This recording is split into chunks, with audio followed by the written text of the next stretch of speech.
তাদের জন্য বিভিন্ন কর্ম নির্ধারণ করেছেন এবং তাদের কর্মের ক্লান্তি দূর করে পুনরায় নতুন উদ্যমে কাজ শুরু করার জন্য ঘুম নির্ধারণ করেছেন। তিনি তার সৃষ্ট জীবের জন্য যে সকল নিয়ামত দান করেছেন তার মধ্যে ঘুম অন্যতম।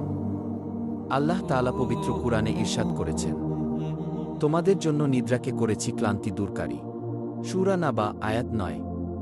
তিনি আরও বলেন, আর তিনিই তোমাদের জন্য রাতকে আবরণ ও নিদ্রাকে আরামপ্রদ করেছেন এবং দিনকে করেছেন জাগ্রত থাকার সময়।